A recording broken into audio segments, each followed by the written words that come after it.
Hi, everybody. This is Amy Stapleton, co-founder of Chattables, and today I am going to show you how to create your first episode using our Expresso writing tool. So you'll go to expresso.chattables.com, and then you will see our editor here, completely blank, ready for you to build your story.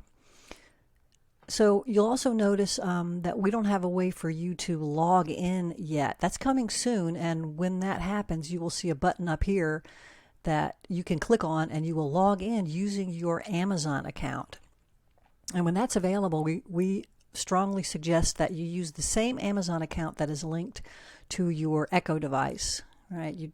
That's probably going to be the same one that you use for just Amazon shopping, but it may be different, so think about that when you log in. But currently we have that button turned off, so when you write your story, you will save it directly to your computer, to your desktop, and you'll do that by choosing this download story button, and I'll show you how that works. Okay, so let's get started.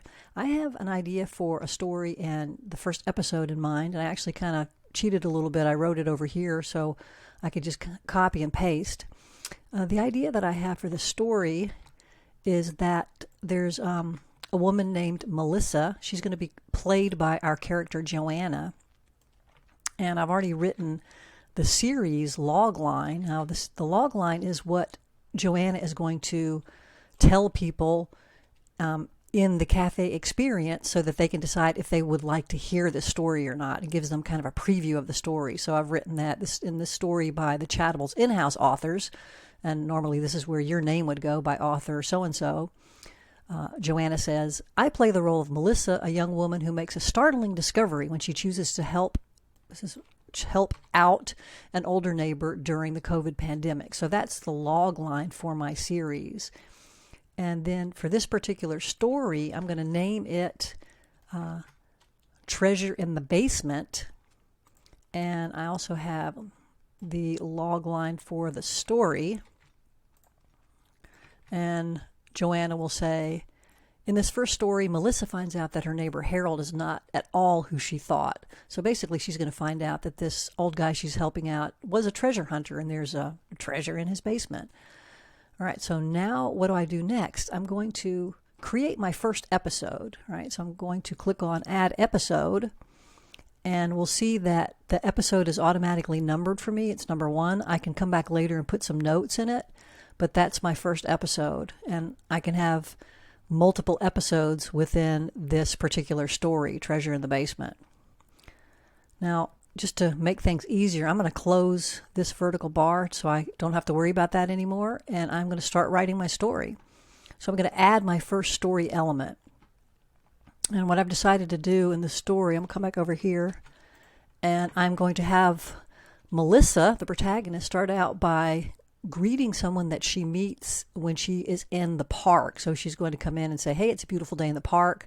I couldn't wait to get outside, and I see I'm not the only one. All right, so this is my first story block. You'll notice that there's just kind of a word in here. Don't worry about that. That's just a way for us to distinguish the blocks, and we don't want to give them numbers, because the nice thing in Expresso is that you can actually drag these blocks around. You can move them around. So if we had, if we numbered them 1, 2, 3, 4, 5, it would get kind of confusing because they might be out of order.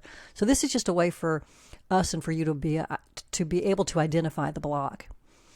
The next thing I want to do here, it's kind of early in the story for me to ask a question, but I feel like this makes sense in this particular story, so I'm going to add a simple conversational element. All right, and what I've decided to do, again, I'm going to copy just to make it easier. What I've decided to have Melissa ask the listener if it's okay if she sits on the other side of the bench that they're on, right? So we're kind of setting the scene that you're listening to her in the park, you're sitting on the bench, and then she wants to find out if it's okay if she sits on the other side. Now, this is a little bit of I guess you could say a problematic question, because if the listener's not in such a great mood and they say no, we obviously don't want the story to stop. So we have to think of a good way for Melissa to be able to respond based on whatever is said. However, hopefully most people will say, sure, yes. And in that case, it creates a little bit of rapport between Melissa and the listener. And she says, oh, thanks so much. I really appreciate it. Right? So kind of establish a nice little relationship there. If for some reason they say no, or I'd rather not, or whatever, then she can say, oh, well, I don't mean to barge in. I'll sit way over here and keep my social distance. So we're continuing the story, and she's also acknowledging the person, but trying to be kind of polite about it, right? So that's kind of an interesting first interaction there. Then we're going to continue on with the story. I'm going to add another story element right there, and I'm going to come over here and see, again, copy what I wrote. So Melissa is starting to tell you about this neighbor that she's been taking care of, and the fact that, the whole COVID thing has thrown everything off. So since she lost her job, she's decided to help out and bring this older gentleman groceries. Again, you could definitely write a lot more here, but just for demonstration purposes, I've decided to add another element and to show you how it works. I think I decided to add, let me just cheat over here again and look. Yeah, I decided to add a complex conversational element.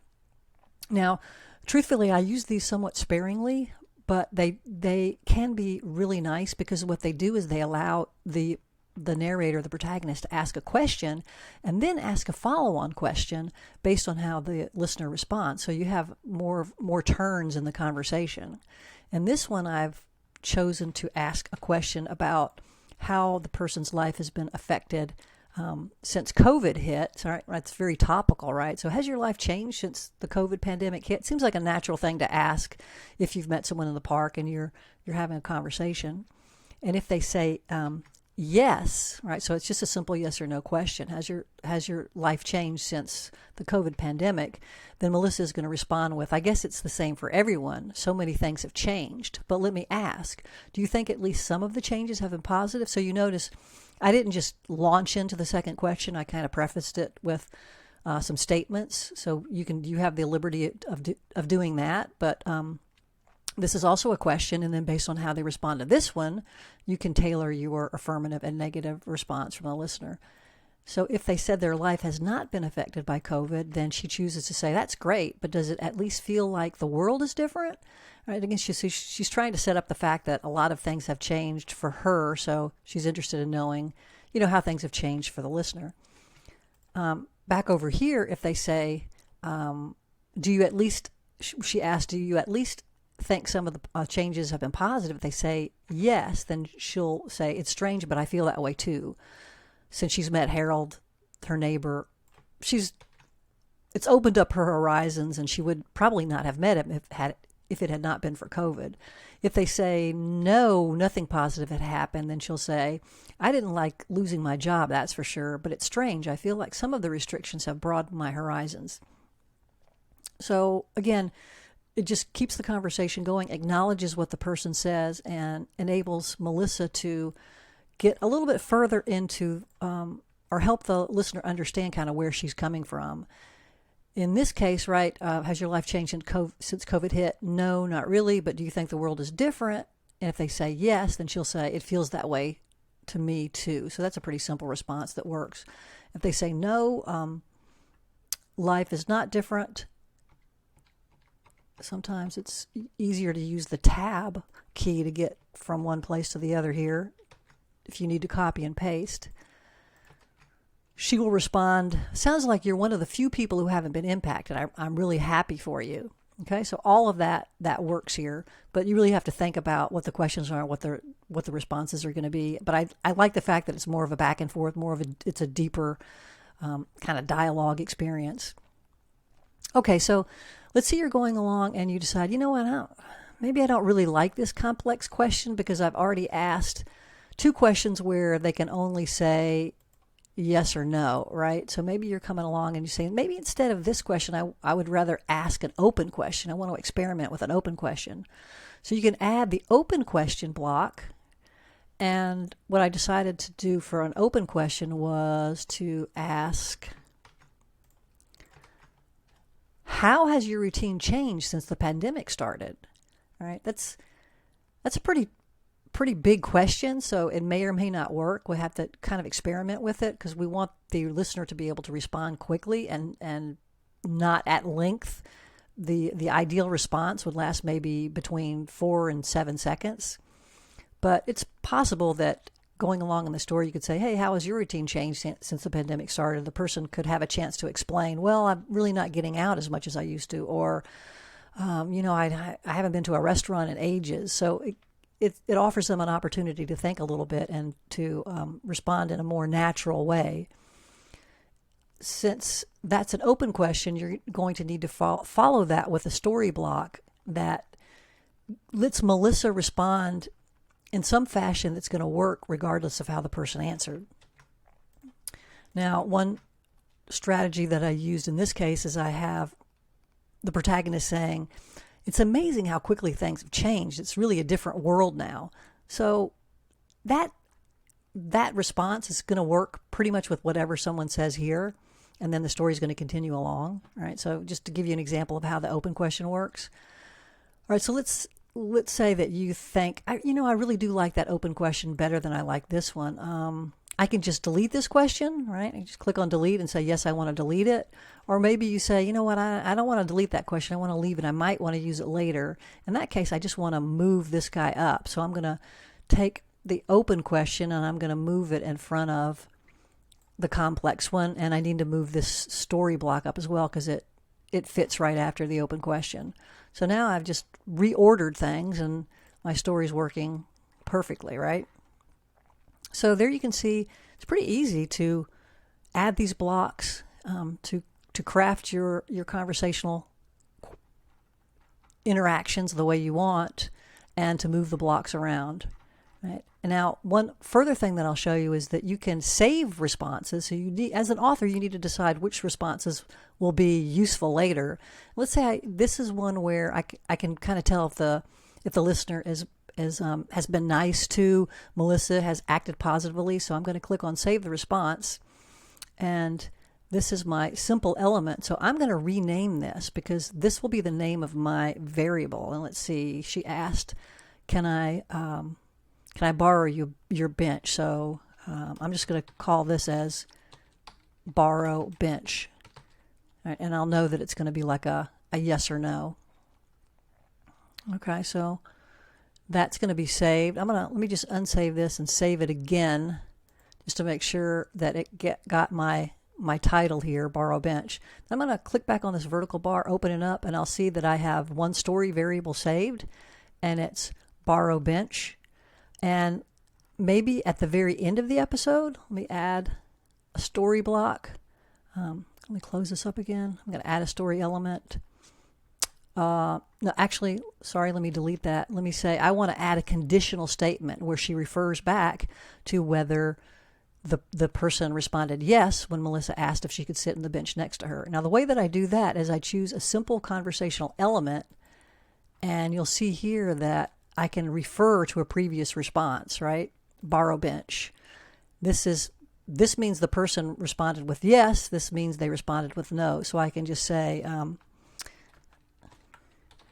hey, it was really kind of you to let me borrow your bench.